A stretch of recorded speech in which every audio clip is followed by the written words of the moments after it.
অনেকদিন মেকআপ করি না, সো ভাবলাম আজকে একটু মেকআপ করি আর আপনাদের সাথেও শেয়ার করি। ফার্স্টে হচ্ছে আমি ময়শ্চারাইজার অ্যাপ্লাই করব। ময়শ্চারাইজারটা আমার অনেক পছন্দের, আমি শুধুমাত্র উইন্টারে এই ময়শ্চারাইজারটা ইউজ করি। দেন আমি শিগ্লামের এই প্রাইমারটা ইউজ করতেছি, এটা কিন্তু অয়েলি স্কিনের জন্য বেশ ভালো। দেন শিগ্লামের এই ফাউন্ডেশন অ্যাপ্লাই করব। আজকে বেস মেকআপে মোস্টলি শিগ্লামের প্রোডাক্ট ইউজ করব। আর আইব্রোটা সেট করেছি হচ্ছে এভালি ব্রিজের আইব্রো কমেন্ট দিয়ে, বাজেট ফ্রেন্ডলি হিসেবে এটা কিন্তু বেশ ভালো। এরপর আমি এখানে শিগ্লামের কনসিলার ইউজ করতেছি। এটা অ্যাপ্লাই করার পর একটু ওয়েট করব, দেন হচ্ছে ব্লেন্ড করব।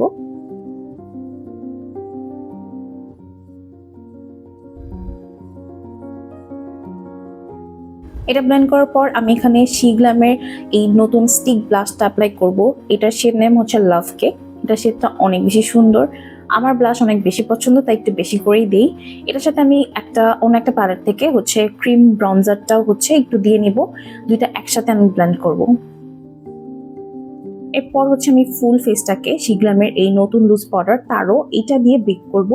এই লুজ পাউডারটা অনেক বেশি জোস, এটা ফেসটাকে একদম স্মুথ করে দেয় এবং এটার উপর একটা কম্প্যাক্টর রয়েছে, সো এটা অয়েল কন্ট্রোল করতেও হেল্প করে। অয়েলি স্কিনের জন্য এটা অনেক ভালো একটা প্রোডাক্ট। দেন আমি আই লুকটা কমপ্লিট করব। আর এরপরে হচ্ছে এই লুজ পাউডারগুলো ঝেড়ে আমি একটু পাউডার, ব্লাশ অ্যান্ড ব্রাউনজার অ্যাপ্লাই করব, অ্যান্ড দেন লাস্টে আমি শিগ্লামের সেটিং স্প্রেটা অ্যাপ্লাই করে মেকআপটা শেষ করব।